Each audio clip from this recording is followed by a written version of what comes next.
वजन प्राप्त झालं आपल्या मीटिंगला भारतीय राष्ट्रीय स्तरावर, आणि ते ह्यांच्यामुळे झालं. बाकी कोणी त्यांना आणू शकलं नाही. ह्यांची त्यांची चांगली नातं आहे आणि म्हणून ते आपल्यामध्ये आले आणि आपल्या मीटिंगला वजन प्राप्त झालं. ही एक मोठी गोष्ट त्यांच्यामुळे घडलेली आहे. आणि पुढेही ते म्हणालेत की आम्ही जेव्हा आपण बोलवू तेव्हा ते येतील. हालेलुया. म्हणजे आपला आवाज अगदी वरपर्यंत उठवायला अशी कोणीतरी व्यक्ती आपल्यामध्ये आहे. आता प्रश्नाकडे येतो. काढा तुमची बायबल. आज गंमत सांगतो मी तुम्हाला एक. या माणसाच्या बाबतीत मी ज्यांना यावं पाहिलं तेव्हा बायबलमधली एक व्यक्तिरेखा मोजेस माझ्यासमोर देवानं उभा केला. मी त्यांना बोलवून घेतलं घरी. माझी ओळख नव्हती. मी बोलवून घेतलं आणि त्यांचं कार्य जाणून घेतलं. मला खूप आवडलं आणि मग माझ्यासमोर उभा राहिला मोजेस. वाचा निर्गम 2 अध्याय.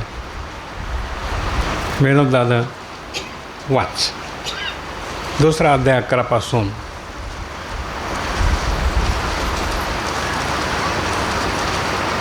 15 पर्यंत. 11 ते 15. 11 ते 15. पान नंबर 76. निर्गमाचं पुस्तक 2 अध्याय 11 वचन. आणि त्या दिवसांमध्ये असे झाले की मोशे प्रौढ झाल्यावर आपल्या भाऊबंदाकडे गेला. तेव्हा त्याने त्यांचे कष्ट पाहिले आणि त्याने आपल्या भाऊबंदातल्या एका इब्री मनुष्याला कोणी मिस्री मनुष्य मारित आहे असे पाहिले. थांबा, समजून घ्या. मोजेस कुठे वाढला होता?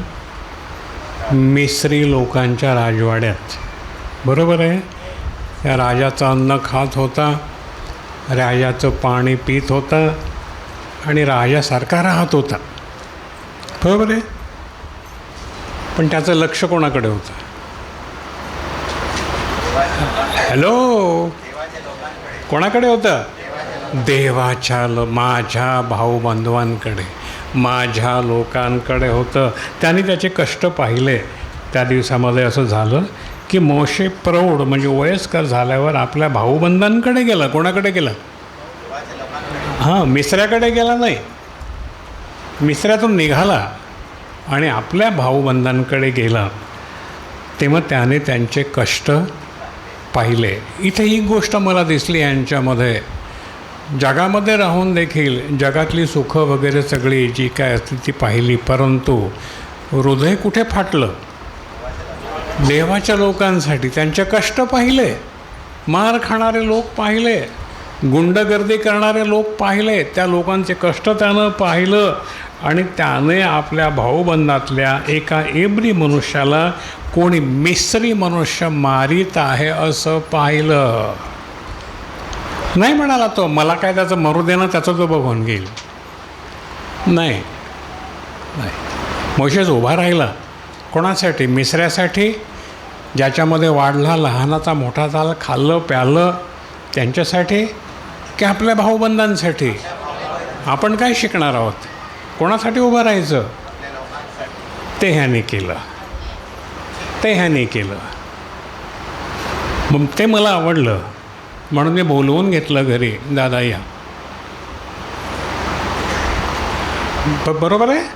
पहा, आणि आपल्या भाऊबंधातल्या एका इब्री मनुष्याला कोणी मिस्री मनुष्य मारित आहे असं पाहिलं. आज मिस्री आपल्यावरती उठलेले आहेत, आपल्या भाऊबंधवांवरती. आपण काय करीत आहोत?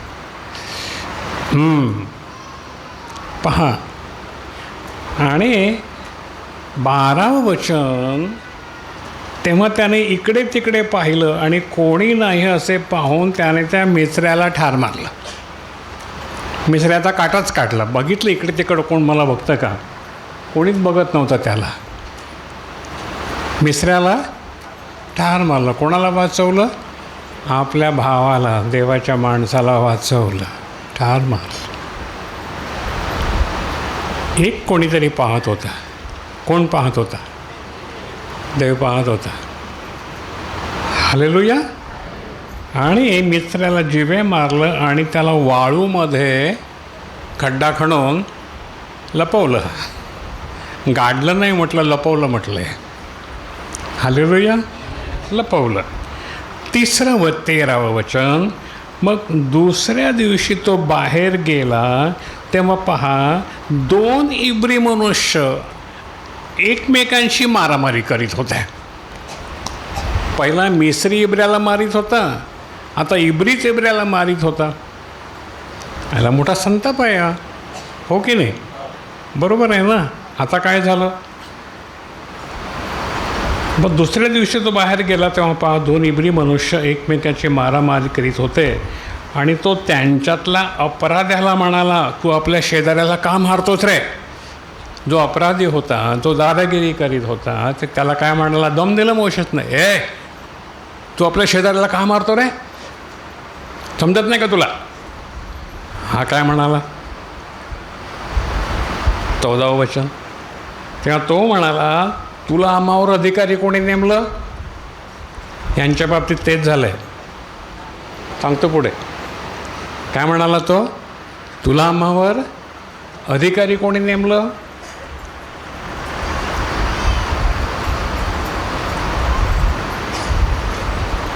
तू त्या मिस्त्र्याला जिवे मारला तसं तू मला जिवे मारायला पाहतो काय? याने बघितलं होतं, याने त्या मिस्त्र्याला काल संपवलं आहे. मला जिवे मारायला पाहतोस काय?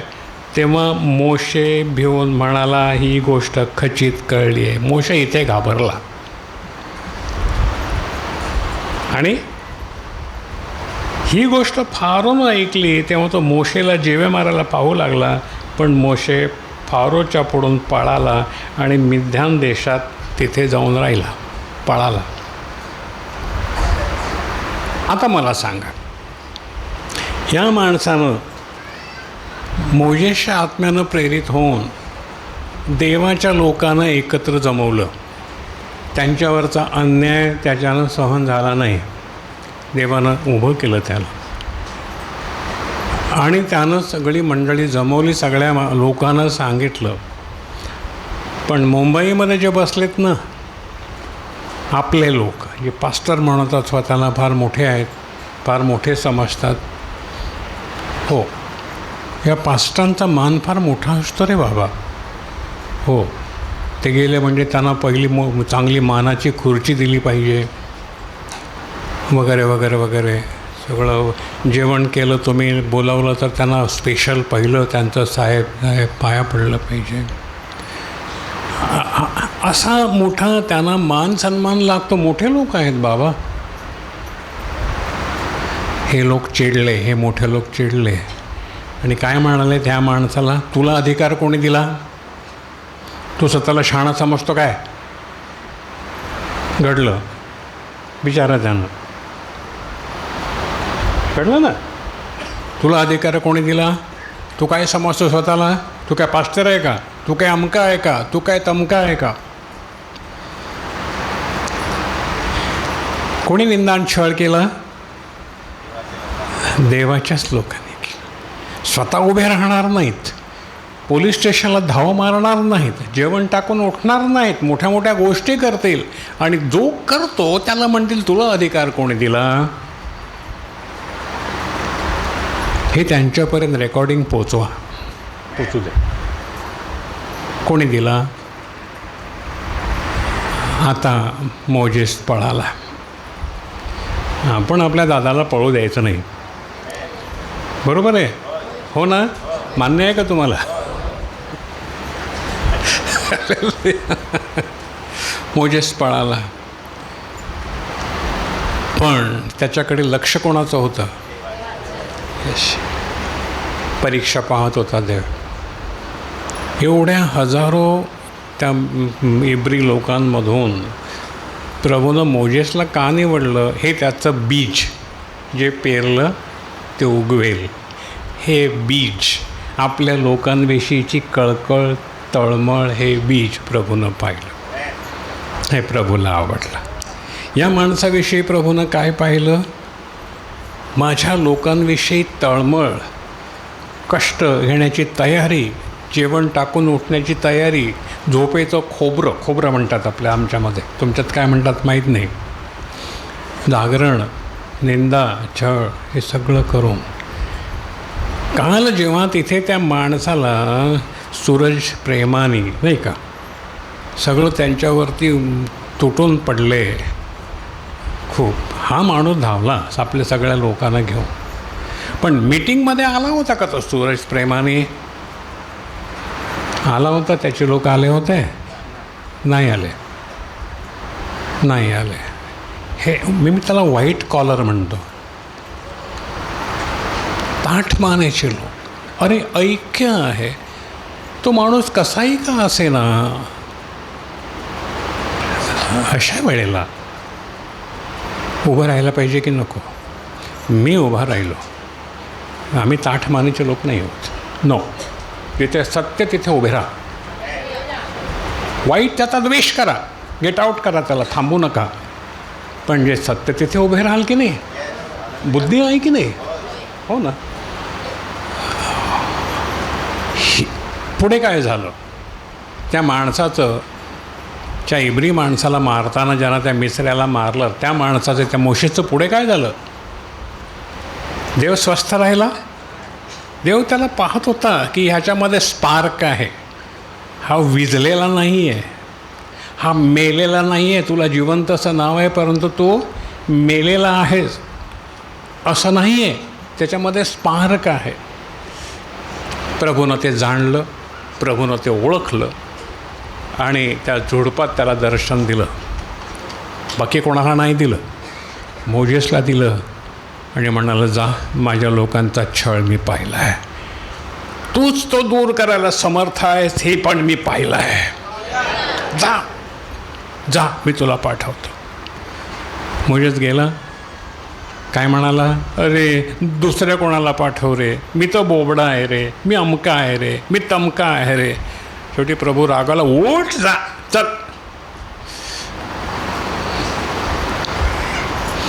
आणि मग एकट्या मोजेसनं आपल्या लोकांना, देवाच्या लोकांना या सैतानाच्या पंजातून बाहेर काढलं. हालेलुया, काढलं ना. मी म्हणेन, भावा तू मोठा हो, मोजेशी जागा घे, कारण तू थोडक्यावर विश्वासू झालास, मी तुला पुष्कळांवर नेमीन. का म्हणू नये? आम्ही आमेन का म्हणू नये? हालेलुया.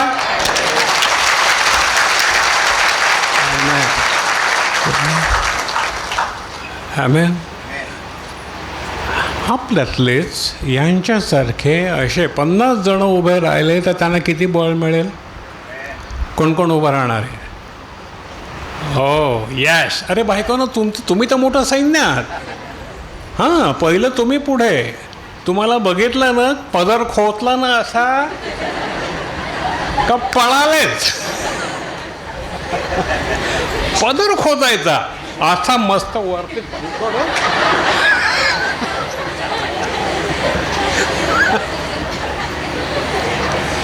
जमेल की नाही? जमेल ना? मोठ्याने सांगा. प्रभूला धन्यवाद देव. आता हा एक मुद्दा झाला. दुसऱ्या मुद्द्याकडे येऊ. चालेल ना? चालेल ना? चला जाऊया. गंमत करतो मी तुमची. आता आपण आज मजा करणार आहोत. आनंदाचा दिवस. प्रभूमध्ये येणं, एकत्र येणं म्हणजे आनंदाचा दिवस आहे. सर्वदा आनंद करा. अरे वचनं आपल्याला आनंद करण्यासाठी दिलीत, रडण्यासाठी नाही आहे. आपण रडतो का कधी? मला कधी रडताना पाहिलं का? अरे नाही, आपलं काम नाही रडण्याचं. हसवा आणि चला पुढे. हां, आनंदामध्ये आमचा विजय आहे. इफिसकरास पत्र 6वा अध्याय 10 ते 12. इफिसकरास पत्र 6वा अध्याय 10 ते 12. आनंद करा प्रियानो. वचनं आपल्याला आनंदासाठी दिले, बळ देतात. ही वचनं खाऊन आम्हाला ताकद येते. हालेलुया. कोंबडी आता खाली, दुसऱ्या दिवशी बाहेर टाकाल का? राहील का? नाही ना. पण वचन खाल्लं तर सर्व काळ. हां, येस, ते खा. पान नंबर 1418. हालेलुया. इफिसकरास पत्र 6वा अध्याय 10 वचन. ख्रिस्ती मनुष्याचे आत्मिक युद्ध आत्मिक युद्ध. व देवाने पुरवलेली शस्त्रसामुग्री. येस, ख्रिस्ती मनुष्याचं आत्मिक युद्ध आणि देवानं पुरवली शस्त्र सामग्री. आमेन. Amen. वाचा 10 वचन. शेवटी माझ्या भावांनो, प्रभूमध्ये आणि त्याच्या शक्तीच्या बळामध्ये सबळ व्हा. कशामध्ये सबळ व्हा? प्रभूमध्ये आणि त्याच्या शक्तीमध्ये.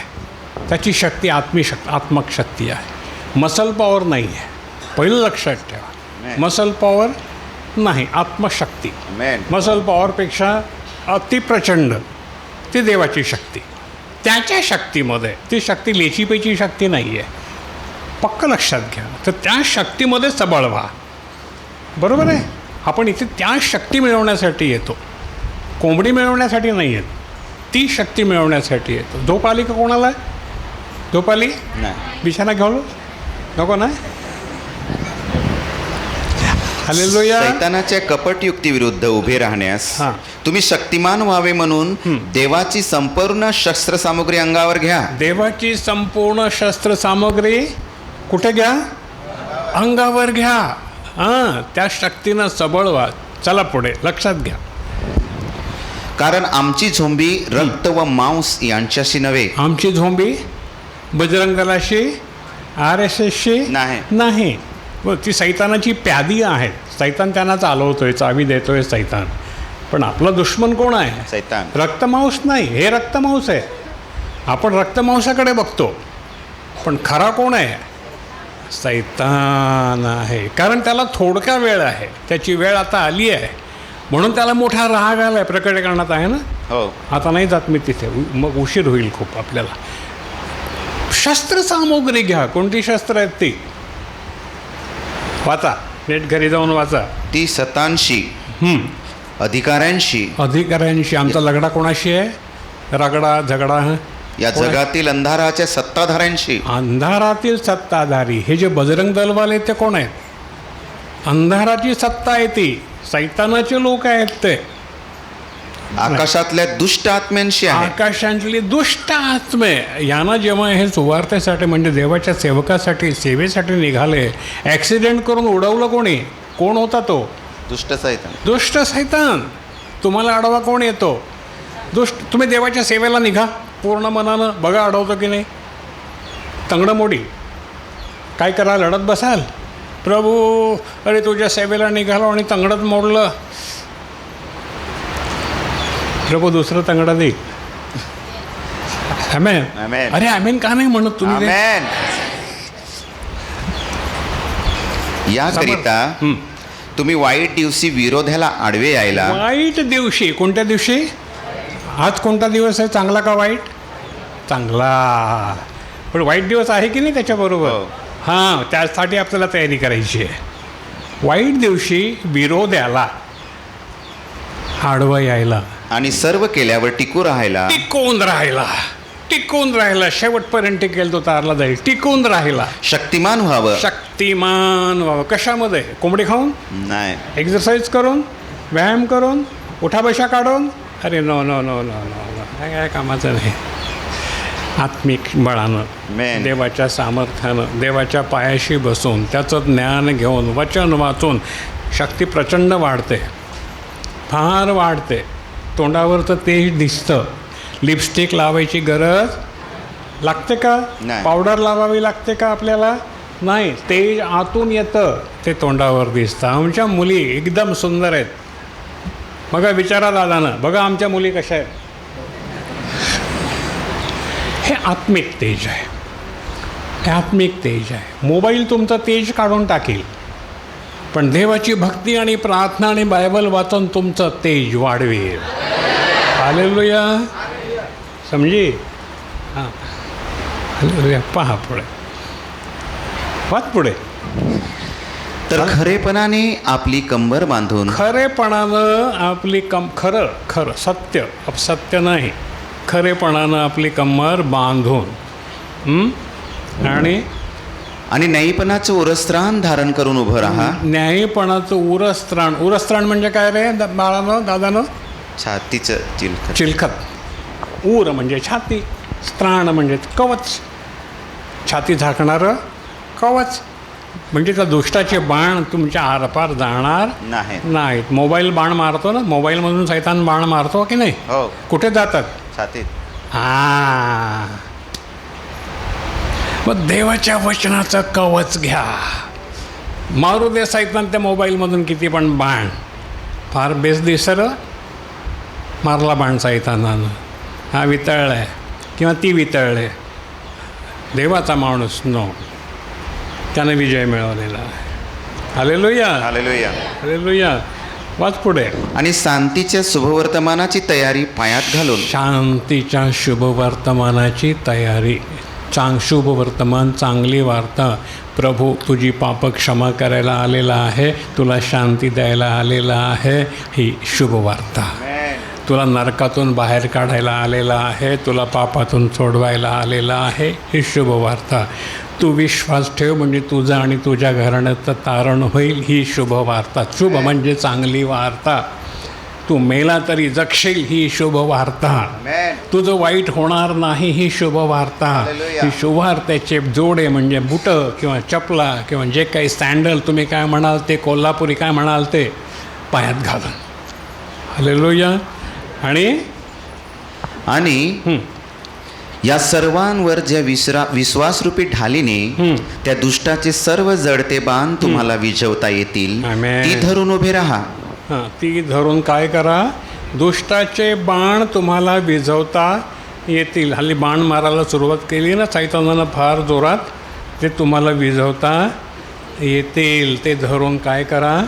नीट उभे राहा. बसू नका, उभे राहा. बरोबर आहे.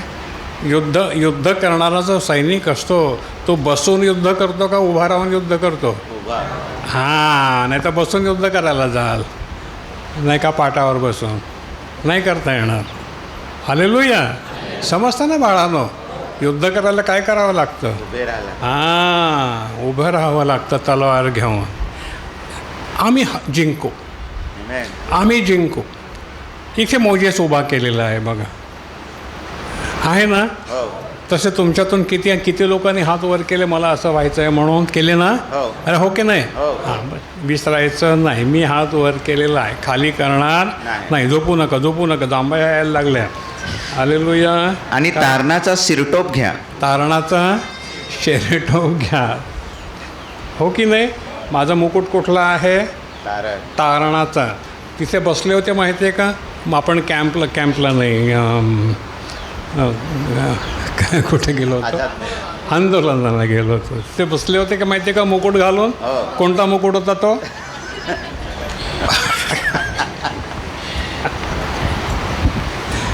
आपल्याला कुठला मुकुट आहे? दिसतो का? त्यांचा दिसतो. आपला दिसतो का? कोणता बरा?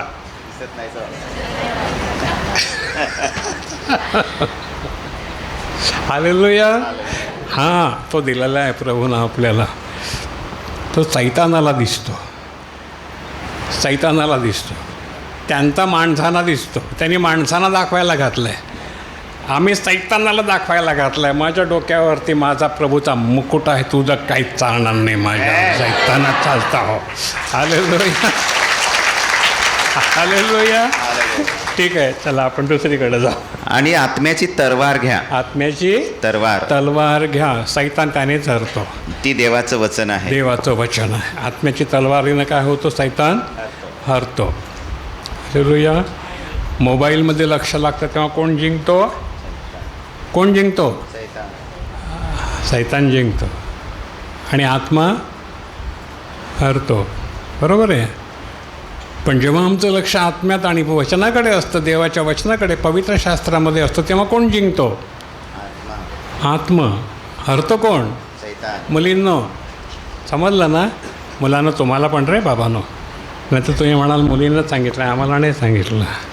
सर्व प्रकारच्या प्रार्थनेने, विनंतीने, सर्व समयी प्रार्थना करीत असा. सर्व समयी प्रार्थना करीत असं. विशेष करून या मोजेससाठी प्रार्थना करा. आमेन. कारण त्याने पुढे उभं राहिलेलं आहे सैतानाच्या विरोधामध्ये. आणि याविषयी सर्व एकाग्रतेने सर्व पवित्रांच्यासाठी विनंती करीत जागे राहा. आमेन. काय करा? जागे राहा. प्रभूला धन्यवाद देऊ. आता या आपण कुठं जाऊया? आता दुसरा राजे. त्या मीटिंगला धरून मी तुम्हाला इतिहासामध्ये काय घडलेलं आहे ते दाखवतो. आपला मेळावा काय म्हणूया? मी तो शब्दच विसरतो. आंदोलन नाही का? आंदोलन. या आंदोलनामध्ये काय लपलं, काय घडलं, पूर्वी देखील काय घडलेलं आहे ते पाहू. दुसरा राजे पहा बरं. 3रा अध्याय 4 ते 20मध्ये एवढं आपण समजून घेऊ आणि काय करावं लागेल त्याचा नीट विचार करू.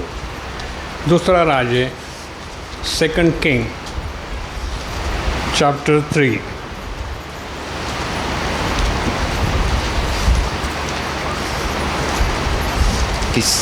दुसरा राजे 3रा अध्याय 4 वचन 4 ते 20पर्यंत वाचा शांतपणे. 4 वचन 3रा अध्याय 4 वचन पान नंबर 485. आणि मोवाबाचा राजा मेशा कळपांचा धनी होता. आणि तो इस्रायलाच्या राजाला 1,00,000 कोकरे व 1,00,000 एडके लोकरीसुद्धा देत असे. आणि असे झाले की आहाब मेल्यानंतर मोवाबाच्या राजाने इस्रायलाच्या राजाविरुद्ध बंड केले. मोवाबाच्या राजानं इस्रायलाच्या राजाविरुद्ध बंड केलं. ठीक आहे, चला पुढे. आणि त्यावेळेस यहोराम राजाने सोमरोनातून जाऊन सर्व इस्रायलांची पाहणी केली. आणि त्याने जाऊन यहुदाचा राजा यहोसाफाट याच्याकडे सांगून पाठवले की मोवाबाच्या राजानं माझा विरुद्ध बंड केला आहे. तू माझ्याबरोबर मोवाबाविरुद्ध लढायला येशील काय? तेव्हा तो म्हणाला, मी वर येईन. जसा तू तसा मी, जसे तुझे लोक तसे माझे लोक, जसे तुझे घोडे तसे माझे घोडे. मग हा म्हणाला, आपण कोणत्या वाटेने जाऊ? त्याने म्हटले, अदोमाच्या रानाच्या वाटेने. मग इस्रायलाचा राजा व यहुदाचा राजा अदोमाचा राजा यांनी चालून 7 दिवसांच्या वाटेचा फेरा केला. आणि सैन्याला व त्याच्याबरोबरच्या पशूंना पाणी नव्हते. तेव्हा इस्रायलाचा राजा म्हणाला, हाय हाय, कारण यहोवाने हे 3 राजे मोवाबाच्या हाती द्यायला बोलावलेले आहेत. मग यहोसाफाट म्हणाला, ज्याच्याकडून आपण यहोवाला विचारावे असा येथे यहोवाचा कोणी भविष्यवादी नाही काय? मग इस्रायलाच्या राजाच्या एका चाकराने उत्तर देऊन म्हटले, जो एलियाच्या हातावर पाणी घालत असे तो साफाटाचा मुलगा अलिशा येथे आहे. तेव्हा यहोसाफाट म्हणाला, यहोवाचं वचन त्याच्याजवळ आहे. यहोवाचे वचन त्याच्याजवळ आहे. आमेन. वचन महत्त्वाचं आहे, त्याच्याजवळ आहे. पुढे.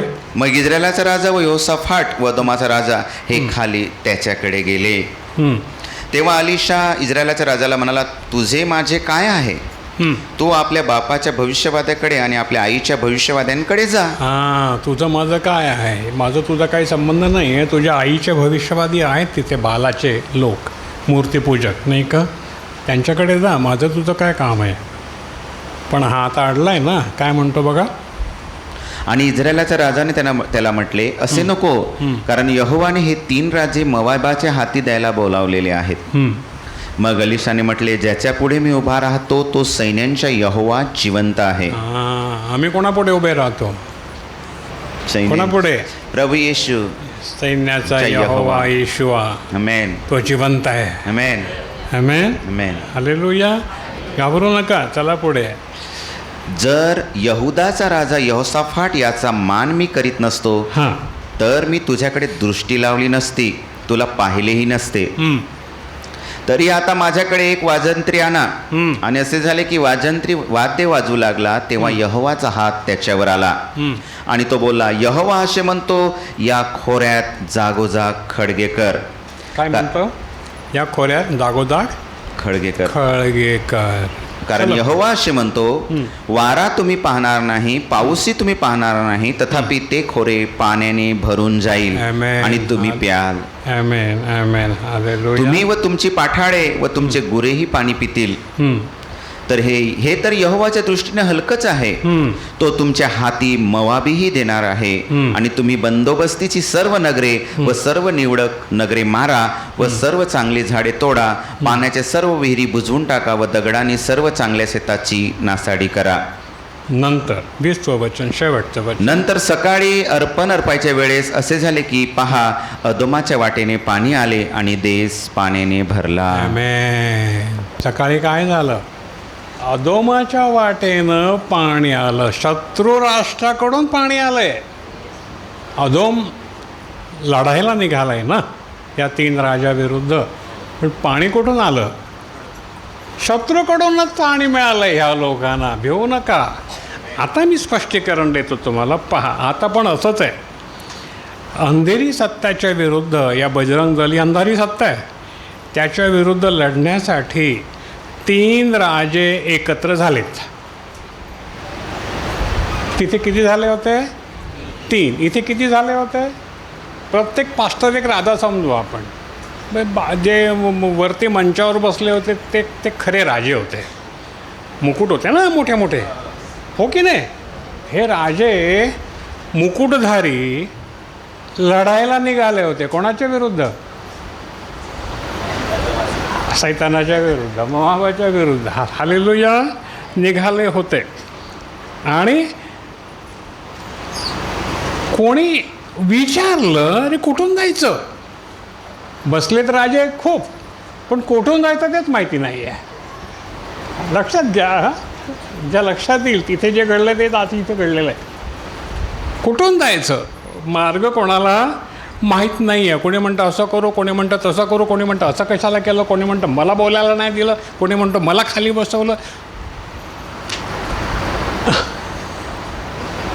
काय झालं? बरोबर का? हे राजे आहेत, बरोबर आहे? बघा ना राजे. आता वचन 8 वाचा. वचन 8. मग हा म्हणाला, आपण कोणत्या वाटेने चढून आपण जाऊ? कोणत्या वाटेने जायचं? काय करायचं समजत नाही. त्याने म्हटले, अदोमाच्या व रानाच्या वाटेने. हां, त्याने काय म्हटलं? कुठून जा? कुठून जायला सांगितलं? 8वं वचन पूर्ण वाच. मग हा म्हणाला, आपण कोणत्या वाटेने चढून जाऊ?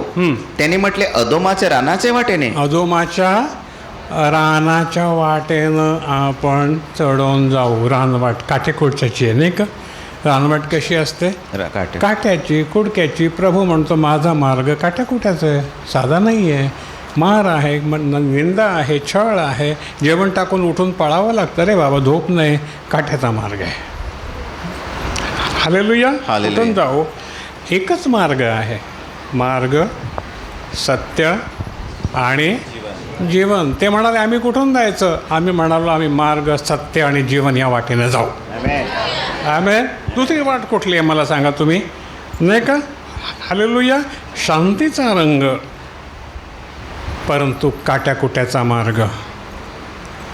हा शांतीचा मार्ग आहे परंतु काट्याकुट्याने भरलेला आहे. वचन 9 आणि 10 मग इस्रायलाचा राजा व यहुदाचा राजा व अदोमाचा राजा यांनी चालून 7 दिवसांच्या वाटेचा फेरा केला. आले 7 दिवस चालले चालले चालले रानाच्या वाटेनं काट्याकुट्यातून. किती दिवस चालले? 7 दिवस चालले. त्यांच्याकडे सगळं काही होतं. सेना होत्या, 3 राजांच्या 3 सेना होत्या. सगळी सेना एकत्रित झाली होती नाही का? आपली सगळी सेना तिथे एकत्र झाली होती की नाही? होती ना? खूप सेना होती आपली. केवढ्या लोकांनी हात वर केले होते? ही सेना होती, एकत्र झाली होती. पण त्यांचं ध्येय एकच होतं, या सैतानाला हरवायचं, मोआबाला हरवायचं. त्यांचं ध्येय एकच होतं. ध्येय शुद्ध होतं, ध्येय चांगलं होतं. पण प्रश्न काय होता? त्यांच्याकडे पाणी नव्हतं. काय नव्हतं? वाच पुढे, वाच 10वं वचन. परंतु त्यांच्या सैन्याला व त्यांच्याबरोबरच्या पशूंना पाणी नव्हते. पाणी नव्हतं. आलं लक्षात? एवढे लोक तिकडे जमले होते, सैन्य जमलं होतं, राजे जमले होते, पण काय नव्हतं? पाणी म्हणजे काय? वचन, आत्मा. इल्ले. मला नाही माहिती आहे, माझ्या कानाला 7 खडे. हालेलुया. त्यांच्याकडं पाणी नव्हतं. ते काय म्हणाले? हाय हाय. काय म्हणाले? हाय हाय. वाच पुढे. तेव्हा इस्रायलाचा राजा म्हणाला, हाय हाय, हाय हाय. कारण यहोवाने हे 3 राजे मोवाबाच्या हाती द्यायला बोलावलेले आहेत. कोण म्हणाला? इस्रायलाचा राजा. बरोबर आहे. कोणाची भक्ती करीत होता? बालाची. त्याचे भविष्यवादी कोण होते? बाल दैवत. बरोबर आहे, हो की नाही? बाल दैवत म्हणजे हातातला आपला मोबाईल दैवत आहे ते एक मोठं. त्याची सेवा करतात आम्ही रात्रंदिवस. हां. मग तो इस्रायलाचा राजा म्हणाला, यहोवानं, त्यानं देवाचं नाव घेतलं. शेवटी होता कोणाचा भक्त? बालदेवाचा. त्या मोबाईल नव्हता रे, बालदेव होता. आता बालदेव गेला पण मोबाईल आला, देव झाला. असो, त्याच्याविषयी मी तुम्हाला सांगितलं आहे खूप वेळेला. पहा, आता सगळं काही आहे त्यांच्याकडे आणि इस्रायलाचा राजा म्हणतो हाय हाय. दोष देवाला देतो.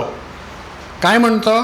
यहोवानं हे 3 राजे मोवाबाच्या हाती मारायला पाठवले तिथे. बोला, कुरकुर करणारा हा. याचं नातं प्रभू बरोबर नाही आहे. मला पहिली जागा दिली नाही हे त्याचं दुःख आहे. कशाला बोलवलं आहे आम्हाला देवानं इथे? हा कोण मोठा शाणा लागून गेला? हे सगळं वचनामध्ये आहे. आपल्याला सगळं फक्त अभ्यास करायचा आहे आपल्याला, बाकी काही नाही. पुढे काय झालं? सगळं आहे पण आत्मा म्हणजे पाणी नाही. लवकर पुढं जाऊ आपण. यहोशाफाट म्हणाला, 11. आता बघा, यहोशाफाट म्हणाला, हां, ज्याच्याकडून आपण यहोवाला विचारावे असा येथे कोणी यहोवाचा कोणी भविष्यवादी नाही काय? नाही काय? कोण म्हणाला? यहोशाफाट, देवाचा सच्चा सेवक. इस्रायलाचा जो राजा होता तो देवाचा सेवक नव्हता, तो बालाचा सेवक होता. पण यहोशाफाट यहोवाचा सेवक होता. तो काय म्हणाला? इथे कोणी देवाचा भविष्यवक्ता नाही का, की ज्याला आम्ही विचारावं की बाबा आता आम्ही काय करू? तो कोणाकडे जातोय? देवाच्या सेवकाकडे. इथे कोणी देवाचा भविष्यवादी नाही का? कोणी संदेष्टा नाही का, की ज्याच्याद्वारे आम्ही परमेश्वराला विचारू शकू?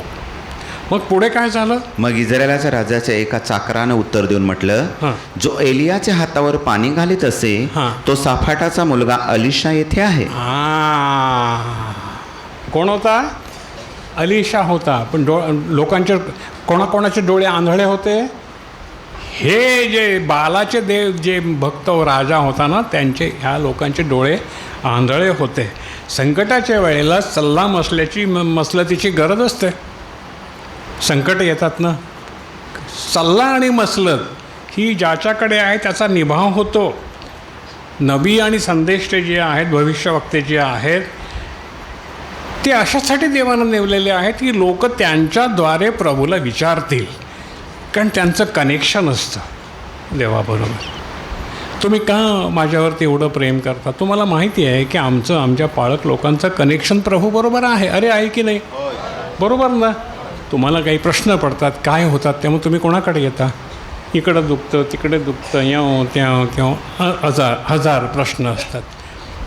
देवाच्या माणसाकडे येतात. तिथे पण तेच झालं आहे की त्याच्याद्वारे लोक परमेश्वराला विचारतील. तो म्हणाला, एक संदेष्टा होता त्यांच्यामध्ये. काय म्हणतो तो? एलियाच्या हातावर जो पाणी घालत होता तो होता. वाच बघू. वाचलं का 11वं वचन? हो, वाच परत. मग जो एलियाच्या हातावर पाणी घालीत असे, एलियाच्या हातावर पाणी घालीत असे तो साफाटाचा मुलगा अलिशा येथे आहे. ते होतं. तुम्हाला माहिती आहे एलिया आणि अलिशाचं नातं? माहिती आहे ना? माहिती आहे ना? हां, एक गुरु होता, एक शिष्य होता, आणि शिष्य गुरुच्या हातावरती पाणी घालत होता. असा इथे अलिशा होता. वचन 12. तेव्हा यहोशाफाट म्हणाला, यहोवाचे वचन त्याच्या जवळ आहे. यहोवाचं वचन. कोण म्हणाला? यहोशाफाट देवाचा सेवक होता, भक्त होता, त्याला माहीत होतं की मला काय केलं पाहिजे. तो म्हणाला याच्याकडे देवाचं वचन आहे. आमेन. हालेलुया. तुमच्या कोणाकोणाकडे देवाचं वचन आहे? विजय मिळेल. हालेलुया. हालेलुया. मोबाईल बरं का वचन बरं? हां, आम्ही येताना त्या मुलीला तेच सांगत होतो, बाबा मोबाईल ठेव बाजूला, वचन घे, तुझं तारण होईल. हालेलुया. पहा मग, आणि तिचा मोबाईल हँग झाला. बरं झालं. हां, किती छान. हां, तो हँगच राहू दे. हँग म्हणजे लोंबकळता. असो, चला 12वं वचन काय म्हटलं? तेव्हा यहोशाफाट यहोवाचं वचन त्याच्याजवळ आहे. मग इस्रायलाचा राजा यहोशाफाट व अदोमाचा राजा हे खाली त्याच्याकडे गेले. सगळे एक होऊन त्याच्याकडे गेले. कोणाकडे गेले? देवाच्या सेवकाकडे, अलिशाकडे गेले. हॅलो, अरे नीट समजून घ्या दादानो, जरा थोडंसं अगदी दूध भात नाही आहे, जरा मटण आहे, खायला जरा पचायला जड आहे, पण नीट समजून घ्या, पचेल, ताकद मिळेल. आमेन. हालेलुया. त्याच्याकडे गेले. पाणी आत्म्याचं दर्शक आहे. वचन 13 आणि 14. तेव्हा अलिशा इस्रायलाच्या राजाला म्हणाला, तुझं माझे काय आहे? तुझं माझं काय आहे? अलिशा कोणाला म्हणाला? इस्रायलाच्या राजाला. तुझं माझं काय आहे? तू तुझ्या बापाच्या तुझ्या आईच्या संदेष्टाकडे जा, माझ्याकडे कशाला येतो? पण त्याला अलिशाला माहिती आहे की याचे गुण काय आहेत. बरोबर आहे राजा, पण गुण फार वॅट नाही का? तुझं माझं काय आहे? तू आपल्या बापाच्या भविष्यवाद्यांकडे आणि आपल्या आईच्या भविष्यवाद्यांकडे जा. हां, जा, त्यांच्याकडे जा, माझ्याकडे येऊ नको. बालाच्या भविष्यवाद्यांकडे तू जा, माझ्याकडे तुझं काय काम आहे? बरोबर आहे. देवाचा सेवक अशा लबाड लोकांना उभं नाही करत, ओळखतो बरोबर, मग त्यांना फुगा येतो. देवाचा सेवक जेव्हा अशा लोकांना ओळखतो आणि त्यांच्या तोंडावरती काढतो ना, तेव्हा या लोकांना काय येतं? फुगा. फुगतात. मला बोलला, अरे बाबा वचनाप्रमाणे चाला रे, नाही का? परमेश्वर अशा लोकांविषयी नाराज असतो. तेव्हा यहोशाफाट एक सच्चा माणूस होता, देवाचा खरा भक्त होता, भय मानणारा होता. असं त्याच्यामुळे या लोकांना आशीर्वाद मिळाले. आमेन. या 2 राजांना यहोशाफाटामुळे आशीर्वाद मिळाले. वचन 15 तुम्हाला ते सांगेल. मग अलिशाने म्हटले, ज्याच्या पुढे मी उभा राहतो तो सैन्यांचा यहोवा जिवंत आहे. जर यहुदाचा राजा यहोशाफाट याचा मान मी करीत नसतो. यस, जर यहुदाचा राजा यहोशाफाट याचा मान मी करीत नसतो, तर मी तुला माझ्या पायाजवळ उभा नसता केला. आमेन. त्या माणसामुळे याला सन्मान मिळाला. आणि शेवटी त्याची सगळे अपराध क्षमा करून तो काय म्हणतो 15व्या वचनामध्ये? तर आता माझ्याकडे एक वाजंत्री आणा. माझ्याकडे काय आणा? वाजंत्री पाहिजे रे बाबा. सकाळी आपले मनीष दादा म्हणाले किती छान क्वायर आहे. अरे वाजंत्री आणा रे बाबा, वाजंत्री आणा. वाजंत्री येतात तेव्हा काय होतं? वाजंत्री जेव्हा वेदीवरती वाजतात, तन्मयतेनं वाजतात, तेव्हा काय होतं? आणि असे झाले की वाजंत्री वाद्य वाजवू लागला, तेव्हा यहोवाचा हात त्याच्यावर आला.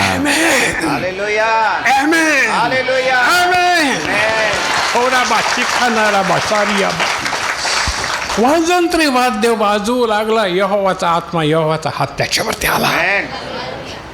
आणि यहोवा बोलला.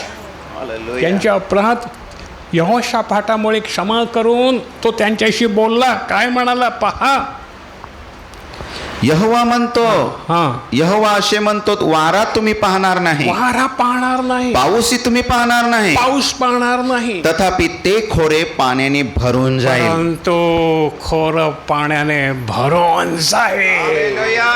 हालेलुया. अरे प्यायलाच पाणी काय, खोर पाण्याने भरून जाईल. अरे महिना संपला तरी पाऊस पडला नाही काय? अरे खोरं पाण्याने भरून जाईल. वाजंत्री वाजवा, धन्यवाद द्या. Hallelujah, hallelujah.